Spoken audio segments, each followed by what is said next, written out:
Hello everyone, I hope आप सभी लोग अच्छे होंगे। आज मैं आ गई हूँ आपके पास एक न्यू वीडियो लेके, जो कि हमारी पेडागोजी ऑफ लैंग्वेज के ऊपर है, जिसमें कि आज हम डिस्कस करेंगे role of language in learning. Language का क्या रोल होता है हमारी लर्निंग में। यहाँ पे मैंने आपको पॉइंट्स पे समझाने की कोशिश की है। वीडियो आपके लिए बहुत ज़्यादा हेल्पफुल होने वाली है। वीडियो को लास्ट तक की मेरे साथ ज़रूर से देखिएगा। बहुत ही शॉर्ट वे में मैं आपको यहाँ पे समझाने की कोशिश करूँगी। तो चलिए वीडियो को शुरू करते हैं बिना टाइम वेस्ट करें। सबसे पहला हमारा पॉइंट आ जाता है, language play a multifaceted role in language learning. जो हमारा लैंग्वेज है वो लर्निंग में बहुत सारे मल्टीपल रोल प्ले करती है, जिसमें कि इंक्लूड है सबसे पहला हमारा knowledge acquisition.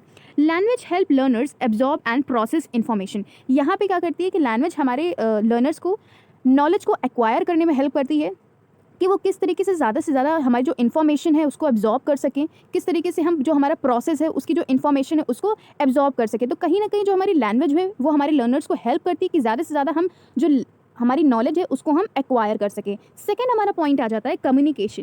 Language facilitates interactions, discussion and collaboration. आप लैंग्वेज के थ्रू लोगों से इंटरैक्ट कर पाते हो, लोगों से बातचीत कर पाते हो और लोगों के साथ में डिस्कस कर पाते हो, डिस्कशन कर पाते हो।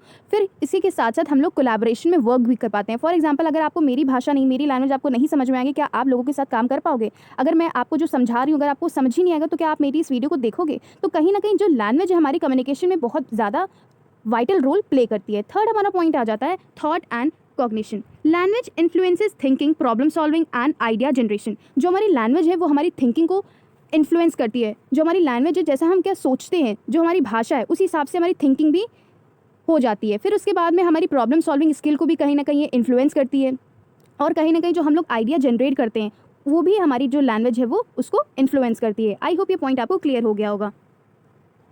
नेक्स्ट हमारा पॉइंट आ जाता है expression and creativity. Language enables learners to convey thoughts, ideas and imagination. आप लैंग्वेज की हेल्प से अपने आइडियाज़ को, अपने फीलिंग्स को एक्सप्रेस कर पाते हो लोगों के साथ में। अगर आप जो भी कुछ भी फील कर रहे हो, आपके माइंड में जो भी आइडिया आया, तो आप अपने फ्रेंड को कैसे बताते हो? क्या आप इशारों में बताते हो? आप लैंग्वेज के थ्रू बताते हो कि ये मेरे दिमाग में आया, ऐसा ऐसा किया जाएगा तो इससे ये सोल्यूशन निकलेगा। तो कहीं ना कहीं आपके मन में जो विचार आते हैं, जो आइडियाज़ आते हैं, जो आप इमेजिन करते हो, उनको आप कन्वे कर सकते हो अपने पीयर ग्रुप के साथ में, अपने सोसाइटी मेंबर के साथ में। फिफ्थ हमारा पॉइंट आ जाता है cultural connection. Language provide access to cultural heritage, value and perspective.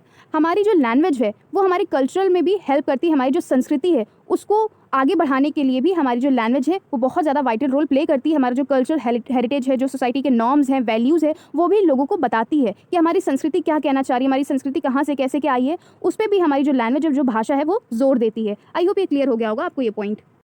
Next हमारा पॉइंट आ जाता है critical thinking. Language aids analysis, evaluation and synthesis of information. जो हमारी लैंग्वेज है हमारे अंदर क्रिटिकल थिंकिंग को भी इनकलकेट करती है। हम लैंग्वेज के थ्रू चीज़ों को एनालाइज कर पाते हैं, उसका इवैल्यूएशन कर पाते हैं और चीज़ों को सिंथेसाइज कर पाते हैं। जो भी हमारी इन्फॉर्मेशन हमारे पास आती है तो उसको हम रट नहीं लेते, हम उसको समझते हैं, हम उसको मूल्यांकन उसका करते हैं, उसको सिंथेसाइज करते हैं। सेवंथ हमारा पॉइंट आ जाता है feedback and assessment. Language enables constructive feedback and evaluation. जो हमारी लैंग्वेज है वो प्रॉपर जो एक कंस्ट्रक्टिव फीडबैक लोगों को प्रोवाइड करती है और उस चीज़ का असेसमेंट करती है कि कितना उस बच्चे को आया। जैसे कि आपने किसी भी चीज़ का रिप्लाई किया, आपने किसी ने, आपका जो फ्रेंड है वो आपसे क्वेश्चन पूछा कि इसका क्या आंसर होगा, तो आप उसको प्रॉपर फीडबैक देते हो कि अच्छा, ऐसे पूरी तरीके से उसको एक्सप्लेन करते हो और फिर उसके बाद में असेसमेंट भी करते हो कि अच्छा आया तुम्हें कि नहीं आया। फिर आप उससे कुछ टेस्ट वगैरह भी ले लेते हो उसका। तो कहीं ना कहीं जो हमारी लैंग्वेज है वो हमें प्रॉपर फीडबैक देती है और चीज़ों को असेस करती है। एट्थ हमारा पॉइंट है literacy and numeracy. Language is essential for reading, writing and mathematical understanding. जो हमारी लैंग्वेज है वो हमारे अंदर न्यूमरेसी और लिटरेसी को इनकलकेट करती है। लैंग्वेज जो है किसके लिए एसेंशियल है? हम लोगों के लिए, पढ़ने के लिए, लिखने के लिए, सुनने के लिए और बोलने के लिए। जो हमारी 4 LSRW हैं, जो लैंग्वेज स्किल हैं, उनके लिए कहीं ना कहीं बहुत ज़्यादा एसेंशियल है। और ये हमारे पास मैथमेटिकल अंडरस्टैंडिंग के लिए भी हेल्पफुल होती है। जैसे कि आप जो मैथ्स के सम्स वगैरह होती है, जो लैंग्वेज उसमें जो सिंबल्स बने होते हैं उनको आप कैसे समझ पाते हो? लैंग्वेज के थ्रू ही समझ पाते हो। नाइन्थ हमारा पॉइंट आ जाता है सोशल इंटरैक्शन।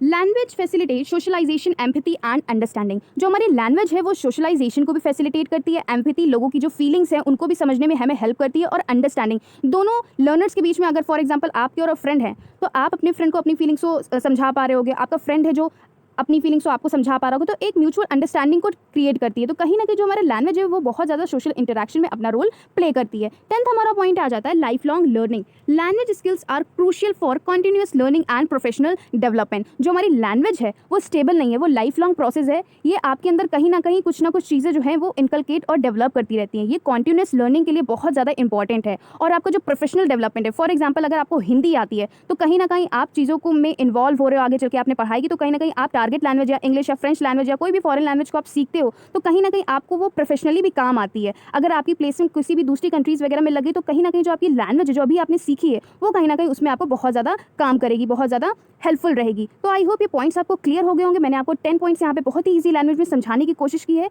इनको आप फ्लो चार्ट बना सकते हो इनका आप, और इनमें और ज़्यादा पॉइंट्स ऐड ऑन कर सकते हो, इनको आप एलैबोरेट करके भी लिख सकते हो। वीडियो अच्छी लगे तो लाइक कमेंट शेयर ज़रूर से करिएगा और मेरे चैनल को सब्सक्राइब करिएगा, क्योंकि मैंने इसके बाद वाली वीडियोज़ में मैं और भी टॉपिक्स अपलोड करूँगी जो कि आपके लिए बहुत ज़्यादा हेल्पफुल रहेंगे। Thanks for the watching this video.